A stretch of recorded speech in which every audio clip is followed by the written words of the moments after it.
হাতে যদি মাত্র 10 মিনিট টাইম থাকে তাহলে কাঁচা আমের খোসা ছাড়ানোর ঝামেলা ছাড়া এইভাবে লোভনীয় টক ঝাল মিষ্টি আচার তৈরি করে নিতে পারেন। একবার তৈরি করে সারা বছর রোদের ঝামেলা ছাড়াই সংরক্ষণ করতে পারবেন। হ্যালো এভরিওয়ান, আসসালামু আলাইকুম, welcome back to my channel. সবাইকে ওয়েলকাম করছি নতুন আরও একটা রেসিপি দেখার জন্য।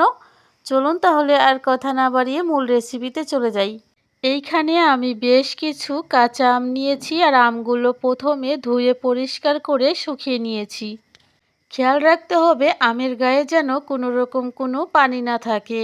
ফিরে আসলাম সবগুলো আম টুকরো করে কেটে নিয়ে। আমগুলো আমি 4 টুকরো করে কেটেছি আর মাঝে মাঝে আমের গায়ে 2-1টা করে দাগ কেটে দিয়েছি। আর এদিকে কড়া নিয়ে কড়ার মধ্যে দিয়ে দিচ্ছি হাফ কাপ সরিষা তেল। তেলটা গরম হয়ে আসলে দিয়ে দিচ্ছি আমি 2টা শুকনো লঙ্কা। লঙ্কাটা একটু ভাজা হয়ে আসলে এইখানে দিয়ে দিচ্ছি আমি 1 টেবিল চামচ আস্ত রসুন। রসুনগুলো বেশ কিছুক্ষণ আমি ভেজে নিচ্ছি। হালকা ব্রাউন কালার করে রসুনটা ভাজা হলে এখানে আমি দিয়ে দিচ্ছি হাফ চা চামচ পাঁচফোড়ন। পাঁচফোড়নটা কিছুক্ষণ ভাজা হয়ে আসলেই এর মধ্যে আমি দিয়ে দিচ্ছি কেটে রাখা আমগুলো। এবার আমি তেলের মধ্যে আমগুলো মিশিয়ে দিচ্ছি। নেড়েচেড়ে বেশ কিছুক্ষণ ভেজে নিতে হবে। এবার আমগুলো ততক্ষণ ভাজতে হবে যতক্ষণ না আমের গায়ের কালারটা চেঞ্জ হয়ে যায়।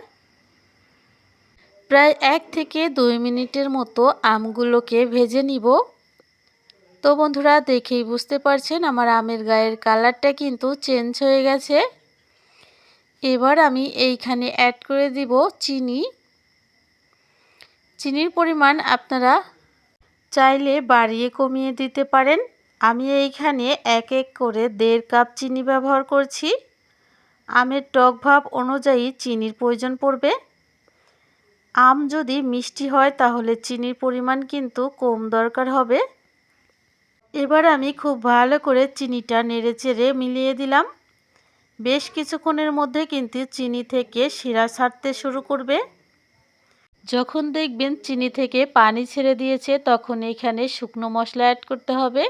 দিয়ে দিচ্ছি 1 চা চামচ লঙ্কা গুঁড়ো, হাফ চা চামচ হলুদ গুঁড়ো। এবার আমি সমস্ত উপকরণ খুব ভালো করে মিলিয়ে দিচ্ছি। কিছুক্ষণ নেড়েচেড়ে মিলিয়ে দিতে হবে। অল্প কিছুক্ষণের মধ্যেই কিন্তু হলুদ থেকে খুব সুন্দর একটা কালার চলে আসবে আচারের মধ্যে। আর এই সময় অবশ্যই নেড়েচেড়ে উল্টে পাল্টে দিতে হবে। আর চুলার আঁচটা মাঝারি রাখতে হবে। অনেক বেশি আঁচ বাড়িয়ে দিলে চিনির শিরাটা কিন্তু জলদি শুকিয়ে যাবে, আমগুলো ভালো করে সেদ্ধ হবে না। আচারটা যখন এই পর্যায়ে আসবে তখন একটা মশলা তৈরি করে নিতে হবে।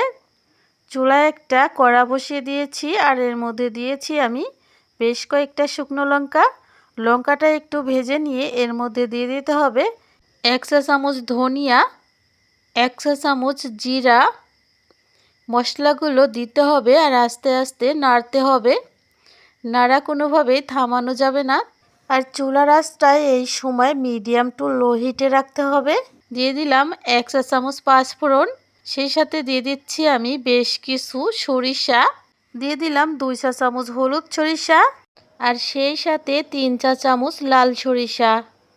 সরিষার পরিমাণ আপনারা কমিয়ে বাড়িয়ে নিতে পারেন। যখন দেখবেন সরিষাটা চিটচিট করে ফুটতে শুরু করেছে তখন মশলাটা নামিয়ে গুঁড়ো করে নিতে হবে আধা ভাঙা করে। অবশ্যই মশলাটা হালকা গরম থাকতে গুঁড়ো করতে হবে, ঠান্ডা হয়ে গেলে কিন্তু গুঁড়ো করা যাবে না। তো মশলাটা তৈরি করে নিয়েছি, সেইখান থেকে আমি 2 চা চামচ মশলা দিয়ে দিলাম। এবার আমি রান্না করে নেব বেশ কিছুক্ষণ, প্রায় 3 থেকে 4 মিনিটের মতো অল্প আছে। আর এর মধ্যে কিন্তু আমি বেশ কিছু উপকরণ মিলিয়ে দেব। দিয়ে দিচ্ছি আমি 2 টেবিল চামচ ভিনেগার। ভিনেগারটা অবশ্যই এখানে অ্যাড করতে হবে। দীর্ঘদিন রোদে দেওয়ার ঝামেলা ছাড়া আচার ভালো রাখতে ভিনেগারটা কিন্তু এখানে ব্যবহার করতেই হবে। যদি হাতের কাছে ভিনেগার না থাকে তাহলে আপনারা লেবুর জুস ব্যবহার করতে পারেন। এবার আমি দিয়ে দিচ্ছি হাফ চা চামচ রেগুলার লবণ, সেই সাথে হাফ চা চামচ বিট লবণ। এবার আমি নেড়েচেড়ে খুব ভালো করে মশলাটা মিলিয়ে দিলাম। এবার আচারটা রান্না করতে হবে যতক্ষণ না আচারের মধ্যে থেকে সম্পূর্ণ পানিটা শুকিয়ে যায়। ফিরে আসলাম প্রায় 3 থেকে 4 মিনিট পর। এবার আমি এই আচারের মধ্যে বাদবাকি যে মশলাটা ছিল সেখান থেকে আরও 1 চা চামচ মশলা দিয়ে দিচ্ছি। তো বন্ধুরা, দেখেই বুঝতে পারছেন আচারের মধ্যে কিন্তু এই মুহূর্তে কোনো রকম পানি দেখা যাচ্ছে না। পানিটা কিন্তু সম্পূর্ণভাবে শুকিয়ে গেছে। এই মুহূর্তে এখানে অ্যাড করে দিতে হবে প্রায় হাফ কাপের মতো সরিষার তেল। সরিষার তেলটা কিন্তু এই মুহূর্তে দিতেই হবে। এই সময় তেল ব্যবহার করার কারণেই আচারের টেস্ট 1000 গুণ বেড়ে যায়। আপনারা চাইলে এই আচারটা তৈরি করে কাঁচের জারে করে সারা বছর সংরক্ষণ করতে পারেন। একবার তৈরি করলে বারবার তৈরি করার রিকোয়েস্ট আসবে। একবার হলেও রেসিপিটা ট্রাই করে কমেন্ট করে জানাতে ভুলবেন না কেমন লেগেছে এই আচারটা। তো বন্ধুরা, দেখেই বুঝতে পারছেন আমার আচারটা কিন্তু তৈরি করা হয়ে গেছে। এবার আমি আচারটা ঠান্ডা করে নিচ্ছি, আর ঠান্ডা হয়ে যাওয়ার পর এই আচারটা কিন্তু কাঁচের জারে করে আমি সংরক্ষণ করব। তো বন্ধুরা, খুব সহজে টক ঝাল মিষ্টি আমের আচারটি আপনাদের কেমন লেগেছে কমেন্ট করে জানাতে কিন্তু ভুলবেন না। আজকের মতো এই পর্যন্তই, দেখা হবে পরবর্তী পর্বে। সেই পর্যন্ত ভালো থাকবেন, আমার জন্য দোয়া করবেন। এখানেই বিদায় নিচ্ছি। আল্লাহ হাফেজ। আসসালামু আলাইকুম।